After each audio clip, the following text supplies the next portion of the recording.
and gentlemen, it gives me great joy to announce that you are now listening to the award-winning Sideline Vision podcast. We submitted some clips for the Southeast Journalism Convention for Best Audio Program. We placed second.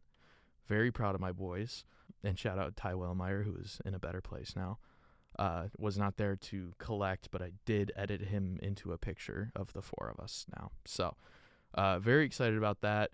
Very happy to have you back with us. I'm happy to be back because I wasn't here on the last episode. You get a little glimpse of the future with just Reece and Sam. And now I'm taking you right back to the present because I've been talking for about a minute and a half straight. So we are going to get into instant replay, starting with Sam and men's basketball. Men's basketball, they beat UIC last week. And UIC, that's a pretty good team. They're tied with three other teams for third place in MVC, beating them 68-62 on the road.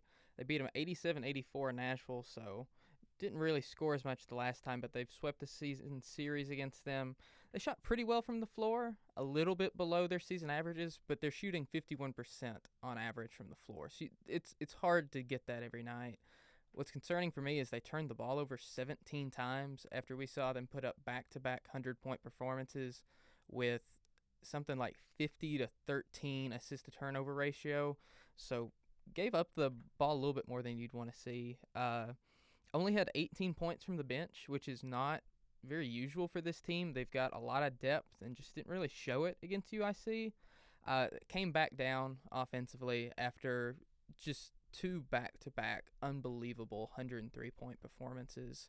But me and Reece touched on this a little bit last time. Aiden Noyes, 9 points in 15 minutes, 3 of 3 shooting from 3. He's going to come up in the next game too, but he had a really good week playing, which is great. We both talked about how much we like his game. Just love getting to see him out there play. Tyler Lundblade had 24 points in this game. Did a lot of heavy lifting offensively. I mean, 24 of 68 points. That's like a third of that's more than a third of their points. He shot 6 of 14 from 3. Then Drew Sharnowski, kind of quiet, just had the one shot attempt. Finished with 3 points in 16 minutes of action.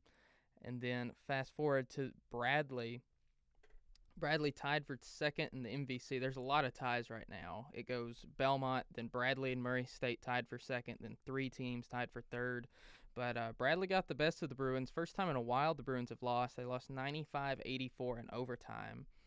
And that's just not really a score you see in overtime. Because, you're tied at the end of regulation. Usually it's a pretty close game in overtime, and they just got outplayed. We'd beat them earlier in the year, 88-78, but we just couldn't really hit many shots. Hit only 31% of our threes. We usually hit about 43-44%. Given that we were still about 20 seconds away from a win, Bradley hit a three-pointer at the end of regulation to send it to overtime, where they just crushed the Bruins, beat them 15-4 in extras. Bruins did not score the last 3 minutes and 24 seconds of the game and gave up 7 points on free throws alone. For whatever reason, they didn't attempt a single 2-point shot in overtime, went 1 of 6 from 3 and 1 of 4 from the free throw line. Bench rebounded, had 38 points, but another 17 turnover game. We were talking about Aiden Noyes earlier. He had 14 points in 28 minutes, 50% shooting. Drew Sharnowski, he rebounded 18 points, 9 rebounds, 75% shooting. Tyler Lundblade, 16 points, 5 assists, played a staggering 42 minutes, which is a long time to be out there. And they gave up 31 points to Bradley's best player, Jaquan Johnson, after holding him to single digits the first time they played. So kind of a concerning game just because they looked so dominant last week, came back to earth a little bit. I'm not nervous about it or anything because Bradley's a pretty good team, but still kind of concerning that they got outscored that bad in OT. Yeah, sometimes, especially in a dogfight like that where it's back and forth the whole time and you give up a gut-wrenching shot at the end of regulation, it's you give it all you have for 40 minutes and then the game's still going. And Bradley had home crowd, so I mean, just a lot of momentum went into that, but still 15-4, giving up 7 free throws, not scoring for 3 minutes, 24 seconds. Kind of concerning, but they've been on such a tear recently. Gutted out a win against UIC. I don't think it's I think it's kind of a fluky overtime performance. I wouldn't be too nervous about it. I agree. This seems much more of a fluke and not a trend, the exception, not the rule. I mean, a lot of fatigue, I feel like, from the team as well. I mean, they're playing a lot of games very close together. I know we talked about that like last episode, but I mean, that's a very big factor in kind of the inconsistency you see from time to time. I mean, it's a tough slate of games that they have right here. Absolutely. So, I mean, I didn't expect them to win out in this stretch. We were talking about it last time. I think if you lose to the second best team in the MVC, you can't in overtime. You can't be despondent in overtime at their place. Yeah, two of your best players had two really good games. Is what it is. Yeah, it is what it is. You win some, you lose some. I just wrote an editorial about apologizing for the stupid things I said right here on this podcast. So stay tuned for more of those gems. But as I was looking through it, I realized this team is already tied for the most wins I've ever seen at Belmont in the regular season, and really is just, frankly, as a team, the best team that I've seen during my 4 years here. So overall, it's unfortunate, but I'm not concerned. I mean, at the end of the day, you're 22-4. What's crazy is they have a worse conference record than the women. That is crazy. Which is crazy because absolutely anybody would rather take kind of how the men have been playing recently, especially since they're first in the MVC. It's just crazy. They've got those two fluky games where they gave up those last-second shots to Southern Illinois, Indiana State, gave up a fluky last-second shot kind of there to Bradley, and then lost an OT. So, really, I mean, they've lost 3 games in the last minute. Yeah. Pretty much. And they've lost 4 games total. So, what are you going to do? Speaking of the women's, now it's my turn. The women 2-0 this week, 67 sorry. Did not even realize that when I typed it. I did not realize that till this moment. 67-52 win over Drake on Thursday. Jalen Banks, the big name from that one, 26 points, 4 assists, 4 rebounds. And then 7-58 win over UNI. What really stood out to me, Jalen Banks had another good game, 14.7 assists, but what stood out to me was Tootie Jones having 18 after we've seen really just not a scoring stretch from her, which has happened. I've seen it plenty of times throughout her career. She just has games and sometimes stretches of games where she's just not really looking to score. But she drops 18 in this one in a 12-point win. So good to see that, sometimes it's like they say, like, you got to see one go in from time to time, and that felt like a real get-right game for her. I think the two big things about this game that wouldn't just pop out at you was they beat the two teams that are top 2 in home attendance back-to-back. Drake leads the MVC in home attendance. They're not a great squad. They're 8th in the MVC. They have a really good offense that was held to just 52 points. And when Murray State came to Drake, they beat them 89-88. UNI is the only team in the conference to beat Murray State. They did so at home. I don't think I have the score written down. So, I mean, that's just, for them to go back-to-back games in these environments and win is just huge to me, especially with no Hillary Fuller. Yeah. That didn't play either game. Yeah, this podcast is going to be fine without me because the fact that you even had the thought to look up average home attendance by MVC team, not something I've ever thought about once in my life. So it's a good thing you're a freshman. You're going to be holding it down for a while. Overall, women 14-9, but 10-2 in the MVC. So, and sitting pretty there. But basketball's been going on a while. We finally have another sport starting up. Reese, tell us about softball. All right, softball did incredible this weekend. I mean, 3-2 overall in the red and black showcase in Athens, Georgia. First off, beat Missouri State, swept them, and that's really good for us. Missouri State is a former Missouri Valley Conference rival, so that also puts into perspective what our competition could look like for the rest of the season, and we shut them out. I mean, first game, 9-0. Maya Johnson, oh my gosh. Talk about it. You don't have to tell me. Talk about it, but you don't have to tell me. I mean, just first game back, her stats are, like, crazy. Let me check. It's beyond video game numbers. I can't remember somebody putting together these numbers like in 2 games, much less the first 2 games of the season. I think quite literally the very first episode of this podcast, me and Ty talked about our favorite Belmont athletes, and I said Maya Johnson, and she's still getting better. It's unbelievable. Yeah, I mean, she had 12 strikeouts against the first Murray State game. Or was it not? Missouri State? Yeah. It's just what an incredible athlete. I mean, she's ranked number 1 in mid-major pitchers. Just such a great asset. And we lost to Fordham 0-6, but I mean that's a game where you're kind of resting your people resting your players for the rest of those games, because you see the big scary Georgia at the end of that weekend, and that kind of shows what they're resting for. First game, not great. Mercy ruled 12-0, but they showed up on the Sunday game, and I shouldn't say we. I was not at that game. I did not play in it, but beat ranked Georgia in softball 2-1. That is huge. That's the first SEC win program history from Belmont in the softball program. Just, you got to be livid.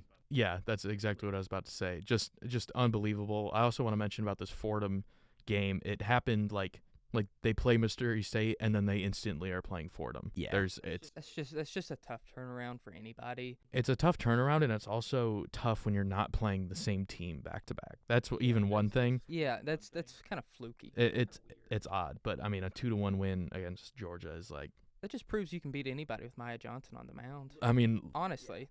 Yeah. I'm not saying literally facetiously. Literally, you can beat anybody with Maya Johnson on the mound. You're looking at the roster, and you're looking at who was in for the games they lost, and Maya Johnson's, and she's not playing in those games. But the game she's playing all innings, yeah, that's a very confident team, and I'm very excited to see how they play the rest of the season. Yeah, and it's worth mentioning, too, the entire pitching staff is, really solid. It's just Maya Johnson is, there is no comparison. Absolutely. I mean, it just kind of alleviates so much pressure because the rest of the staff, it's a 3-game series in the weekend. You're just looking to split because you just assume that she's going to get you the dub. Yeah. I mentioned this, again, going back to the first episode. I'm a Tigers fan. I watch Tarek Skubal take the mound once a week, and I have more confidence in Maya Johnson pitching than I do with the back-to-back Cy Young. Yeah. Oh, and sorry, correction here. The 12 strikeouts came against the Georgia game. So Maya Johnson had 12 strikeouts. Against the number 20 ranked team in the country. In Athens. Mid-majors aren't supposed to do that. Like we talked about, playing Georgia this early. I talked about, how it would humble. That first game was humbling. I said, if they manage to pull this off, that's just got to be such a confidence boost for this team. It's insane. Yeah, and the only thing, I mean, I know we're kind of talking about right now and what happened in the past, but I mean, looking through the season, I'll talk about this in the future focus, but that's just a really good team to get under our belt right away, because there's not going to be a team that's as scary as Georgia. There's going to be teams that are close, but we beat the big bad on the schedule. I mean, they are, as of right now, the only ranked team on the entire schedule. Yeah. And if there's any opponent that we have that's kind of close to us, talent-wise, that's such a message. Oh gosh, we've got to roll up against Belmont that beat Georgia. For the rest of the season, it's Belmont that beat Georgia. Yeah, it's one thing to be able to beat MVC play consistently, but to have that on your resume is unbelievable. I'm also looking now. MVC championship this year starts on my birthday, ends on the day that I graduate. So how about that? Little gift, hopefully, to end my time here. Switching over one more time for stuff that happened. I actually don't know who's covering this because no one put a name. I think it's still Reece for men's and women's tennis. I'll take men's tennis. So men's tennis went to Louisville, lost 6-1. I haven't really been seeing a lot from this team. I mean, granted, we're not tennis people. But speak for yourself, pal. No, I'm kidding. You can speak for me. You can't speak for Ty, though. Ty was a big tennis guy. Yeah, just disappointing weekend for men's tennis. They had a all right weekend last weekend where they kind of won their game there, but 6-1, not pretty. Then you move on to women's tennis. They lost 0-7. Yeah, less pretty. Even. Yeah, and this one was confusing for me and Sam because it says they were playing Austin Peay in Evansville, Indiana. Yep, I remember that. I remember listening back to the edit and I go, huh. Because why not? Because you need a neutral site game for 0-7 against Austin Peay. So, yeah, disappointing weekend of what's been a little bit of a disappointing season so far for men's and women's tennis. But let's stop talking about the past. We're all hung up on the past. Let's move to the future. Sam, what is coming up for men's basketball? They've got UNI at home later on tonight. We're recording on Thursday, 8 o'clock. UNI is tied for third in the MVC. Men already beat UNI 78-65 on the road earlier this year. UNI is dead last in offense. They score the least amount of points in the MVC, but they're first in scoring defense in the MVC. So it's going to be a tough, grinded out kind of game. I think it's going to be a good one to follow up that Bradley game, because you lose for the first time in what feels like ever, and then you've got to beat the best defense in the MVC. Yeah. But you get it at home, because right now they're in just this brutal road stretch. Like, if you've got to go up against this team that you know it's just going to be a dogfight, we're just going to have to get through it. At least you're going to be at home, recuperate a little bit, and I think they can kind of count on Jack Smiley to help. He led all scorers last time they played with 19 points on 7 of 10 shooting. Talked about the bench not really showing up against UIC, being there in the Bradley game. Look for his scoring punch off the bench against this defense to kind of alleviate the starting fives burden. And then Sunday is a big one. It's going to be on ESPN2. Traveling to Murray State to play 2 weeks after their 103-86 win over the Racers. Murray State is fading fast. They started out 8-0 in conference play. They're just 2-5 since then. They've got the second best offense behind Belmont. Dead last defense. This team is bleeding points. They average giving up about 80 a game. And combined, this UNI and Murray State game kind of represents two types of games that you have to win in tournaments to me. Oh my goodness, this is going to be a rock fight. How are we going to get through this UNI? We're going to have to sludge on, versus Murray State. All right, it's a shootout. Let's see who's got the most under the hood. I think these are two games great to have back-to-back. If we lose to Murray State, that immediately gives them life. If we beat Murray State, that sticks a fork in their season. If they're 2-5 now, like they are heading down, if we can shovel a little bit more dirt on Murray State, that would be huge before the tournament. Yeah, absolutely. It feels crazy to say, but we're coming up on the home stretch here, the regular season for men's basketball and women's basketball. 2 games this week. They play UIC on Friday and then Valparaiso on Sunday. UIC's been pretty middling all year. They're 11-12. They're 6-6 in the conference. The one thing that I guess for this game for women's is that we are 3-2 in our last 5 conference games because we're in the conference part of the season, but you get my point. 10-2 in overall in the conference, but then 3-2 out of the last 5. So it'd be good to see them kind of pick up some of that momentum again. And then versus Valparaiso, they are 0-24. If we become the one, just don't even bother showing up to. This should count as half a win when we beat them. That's the game where it's like it could happen, but I don't know. There's a trap game. This almost feels like they're too bad to be a trap game, but my personality is going to make me worried about this. There's only, and I think I remember looking this up. They're one of 3 women's basketball programs that are winless this season. They've got the most losses because they played more games. They got 24 losses, like you said, and then it's Central Connecticut with 23, and then Powerhouse. Yeah, and then Niagara with also 0-23 record. But yeah, it's give me the Bruins. Hot take, guys. Oh man. Yeah. So couple games coming up. Both should be wins. Yeah, hydrogen bomb versus coughing baby. Twice, really. One's maybe not quite coughing, like a healthy baby, and then coughing baby.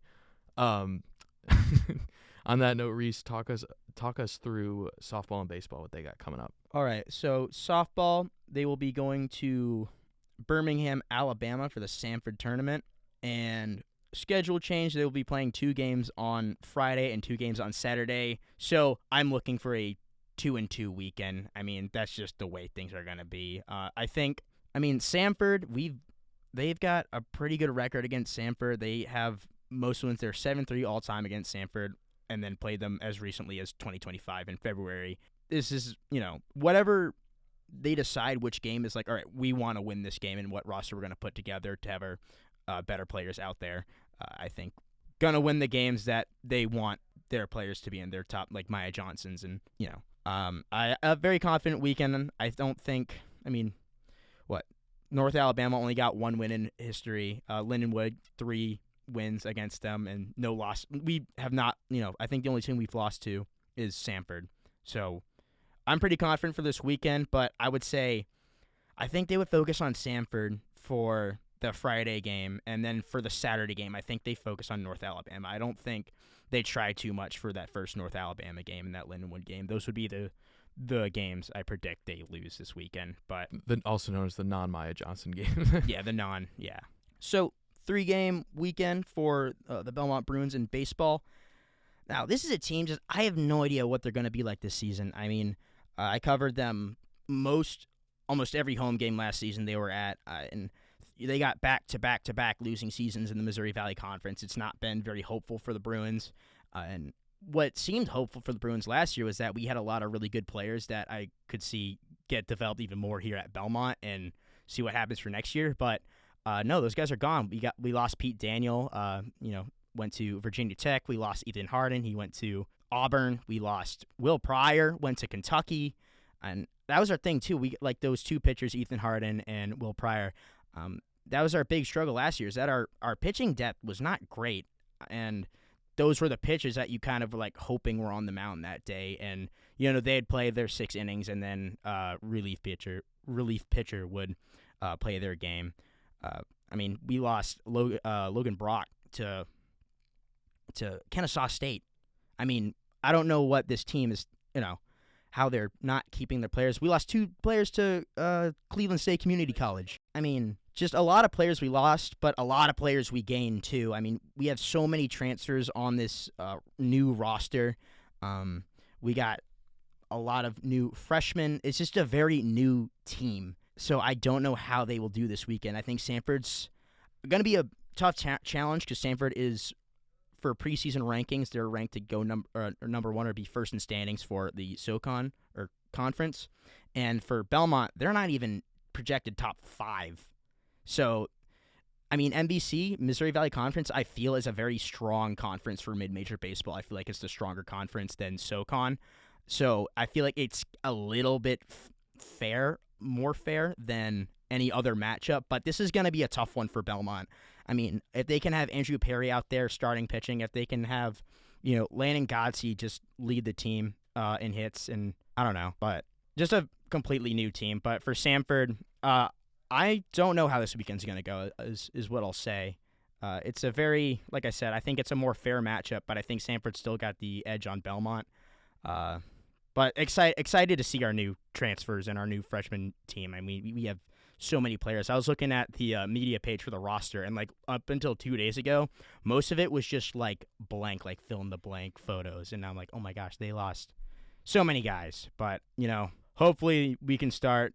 This could be the first winning season Belmont can have in the NBC for baseball. Yeah, very very new look team, but if their transfer class can be anything like men's basketball was this year, where it just it feels like every guy has a really significant impact.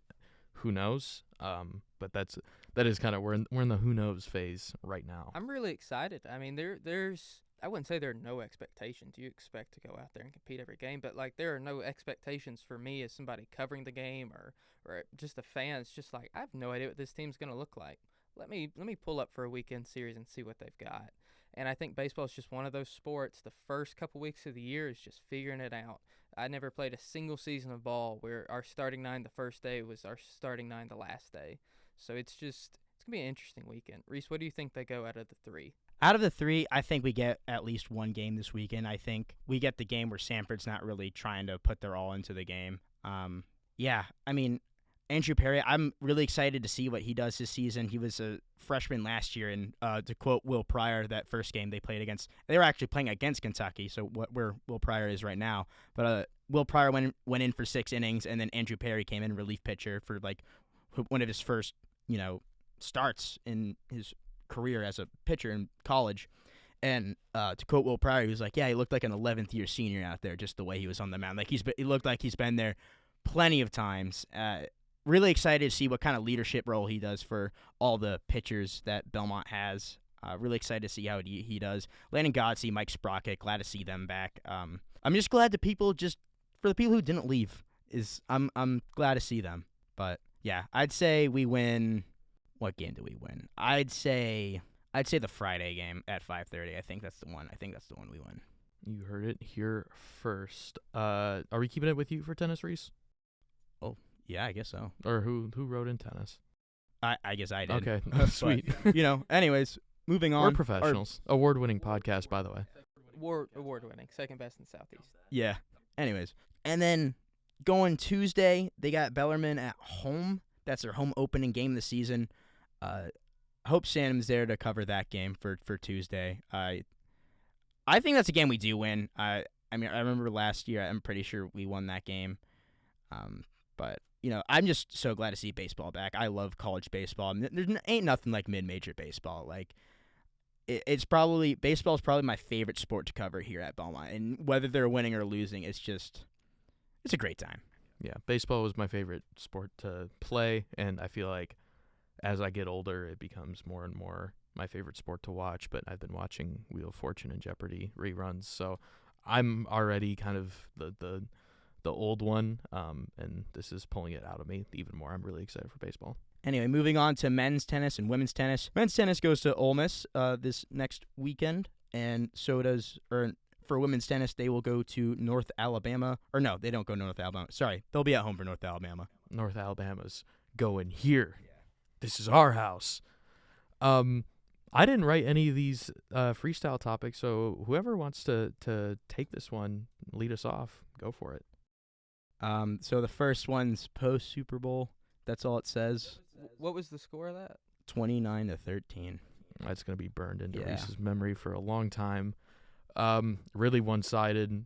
Yeah. Felt, even when the Seahawks were struggling to score, it never really felt like the Patriots were in it, I guess at the very start, but even once it became like 9-0, they just had nothing going on offense at all. I was pleasantly surprised by the Patriots defense, but there's only so much Christian Gonzalez can do. He played fantastic. He did, and this was the players I wanted the Lions to draft bowl, because it was Christian Gonzalez and Devin Witherspoon and Nick Emanwari just making plays left and right. And then, of course, my king, Michigan State legend, Kenneth Walker, bringing home MVP. All things considered, as two teams that I really don't feel either which way about, outcome fine by me. I would say the same thing for me. I mean, it's disappointing for the Patriots, but I mean, we were 4-13 last season, and we made the Super Bowl this season. Yeah, we had an easy schedule, and it definitely showed up in the Super Bowl. That also with Will Campbell not being any bit prepared after that injury. I don't even think he should have been playing in the playoffs, if I'm going to be honest. But it's hard to imagine that you could have gotten worse than how he played in the Super Bowl. Yeah. I think if Mike Vrabel went out there trying to protect Drake May's blind Put on side, the I would pads, have taken man. that. Yeah. But, I mean, for me, it's disappointing for sure. But, like, dude, Sam Darnold won a Super Bowl before Josh Allen and Lamar Jackson. Like, that's hilarious and awesome for me. As somebody named Sam, I love it. Absolutely. And, for me, as a Lions fan, you hear a lot of Goff isn't good enough. If this isn't proof that anybody is good enough, Sam Darnold had it was about 17 touchdowns to 11 turnovers in the regular season. They win the Super Bowl. I think this should give a lot of teams hope that, the quarterback is the most important, but there are other things matter too. I hope this changes how they pay quarterbacks. I think it might. Because you look at the teams that are paying through the roof for these quarterbacks, they're not the teams that have won. Dallas Cowboys. The Ravens fired their head coach because he couldn't get through to Lamar. Josh Allen's coach isn't there anymore because he hasn't made a Super Bowl. These guys have huge contracts. Then you think about like a Sam Darnold. Everybody's like, signing Sam Darnold, where's that going to get you? Like, I think ESPN gave them like a D+ grade. Yeah. I think that I hope now that teams will look at the team to get you to a Super Bowl and a guy that you don't mind having behind center instead of let's pay Dak Prescott $60 million a year and then franchise tag and trade everybody else. Like, it's bizarre to me. I'm going to be honest. I mean, $60 million is an absurd amount of money, but Dak Prescott is very good. He's a very good quarterback. We don't need to get into a whole QB debate, but I do think it was interesting that Sam Darnold, he is getting paid a lot, but compared to the current market, it's kind of the last of the mid-tier QB deal. Like, you just don't – guys are either on rookie contracts or they have a massive extension that puts them in the top 5 amongst the league. Like Baker Mayfield kind of has that deal in Tampa Bay, kind of there in the middle. And I think that's a sweet spot for guys like that where you can build your team. It's kind of the new prove-it deal for quarterbacks. Instead of giving them a 1-year, it's a 3-year, just because like any sort of stability is so valued at the position. But yeah, I guess congratulations to the Seahawks, but I don't really care. Reece, this is something you really want to talk about, and I can't imagine this conversation goes more than 2 minutes. But now that the NFL's over, now this is where men are made. This is where men turn into supermen, you know? This is where men turn back into boys. And we're talking about none other than the United Football League, starting up in as late as March. Can you, like, you know, all their ad campaign is like, hey, don't worry, football's coming right back. Just wait 2 months. Just wait 2 months for the worst football you've ever seen. Yeah, like, could you imagine your parents are like, here's your birthday gift, but you got to wait 2 months to open it, and it's like Wii Music. Great game. Don't diss Wii Music. I made some atrocious songs with the toy piano and the kazoo on Wii Music. Don't even get me started.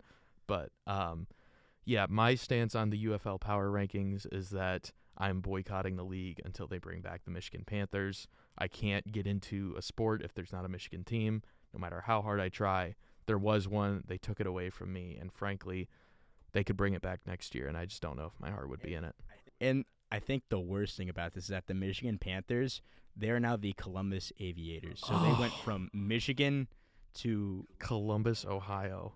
Oh, it's like getting shot in the heart and then getting shot in the heart again. Getting shot in the heart and then somebody just comes up and kicks you for no reason. See, that's better.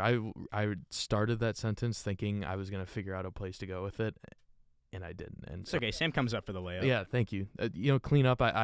I come in and I'm on the fast break and I go with the layup and I just a little too strong off the glass, but everybody was chasing me down. The whole team kind of collapses on me after I miss. Sam's right there, rebound, put back, easy money. I think one thing I'm really excited for the UFL is A.J. McCarron, head coach of the Birmingham Stallions. I mean, you can't write a better timeline than that. Imagine telling someone when he was at Alabama, like, he's going to be the head coach of the Birmingham Stallions one day, and they would say, of the what? And you'd say, from the UFL, and they'd say, the what? So, but yeah, always fun to see somebody that, was around, still being around in one form or another. Isn't that like, didn't Doug Flutie play like Canadian football for a couple years? Doug Flutie's in quite literally a league of his own. He has just wild, but you watch his highlights. Him and Fran Tarkenton, cannot recommend their highlights enough. We have one last item on the agenda for our editor, Ava Burns. Already was razzing her about this, but Chicago Bears may very well be the Iowa Bears or the Chicago Bears of Arlington Heights or the Gary Bears, my personal selection, because why would you not want to be the Gary Berries? Yeah, I think that rolls off the tongue the best is the Gary Bears. It really does. But this is like one of the most truly incompetent moves I've ever seen.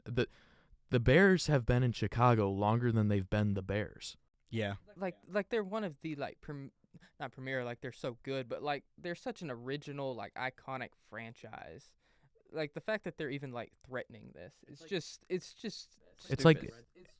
It's like moving the Red Sox out of Boston, And not even out of Boston. That's like moving the Red Sox out of Massachusetts to play in Vermont. Vermont. I was literally about to say Vermont. Yeah. Just even as somebody who truly hates the Bears with all his heart, it would make me sad to see them go because they're such a staple. Like what market does Iowa have that's not in Illinois? What am I supposed to be?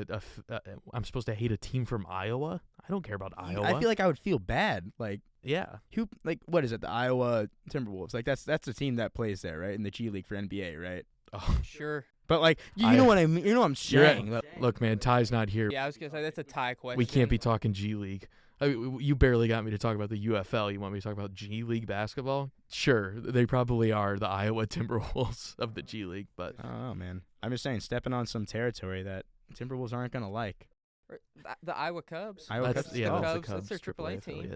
So we're going to move the NFL team. To where the Cubs play AAA baseball. Wow. I mean, the Bears used to play at Wrigley too. Yeah. It's When just was that? I said yeah. I actually don't know if that's There you true. go. I just kind of felt like saying yeah. Bears I mean, playing at Sam's very When is Sam wrong? Sam's very affable, and he looks up disgustingly insane things that I'm just kind of like, yeah, sure. I feel like I have to believe you. Can the Bears not move back to Decatur so they can become the Decatur Staleys? They played at Wrigley from 1921 to 1970. There you go. Sam was there, so Some form of them. some form of his essence was there. And that's how he collects all of his knowledge.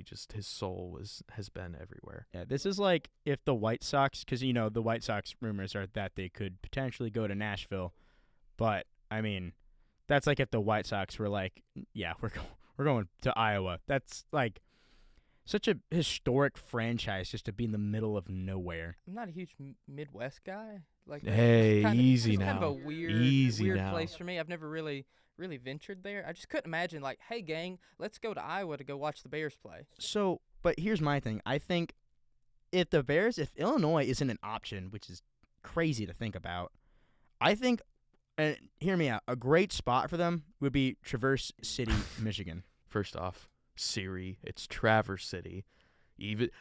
Siri's gonna tell you Traverse. Google Maps is gonna tell you Traverse. It's Traverse City. Second off, I don't want that filthy, disgusting team anywhere near my beautiful hometown of Traverse City, Michigan. Chicago is close enough. We're actually closer to Green Bay than we are Detroit, and I knew a lot of people that were Green Bay fans. We're getting really off topic. Do you think there's a team willing to trade spots with the Chicago Bears? Do you think, like, if Chicago is like, all right, we get a better team here instead of the Bears? Like, I don't know what Chicago's problem is paying, whatever it is for the Bears to build a new stadium. Like, I don't. It's as far as I understand, it's on the Bears' ownership end. That's Oh. being a little ridiculous about demands for the new stadium, and they're threatening to move. It's not. Oh, so like what every Chicago owner does. Yeah. Okay. And on that note, we'll see you next week.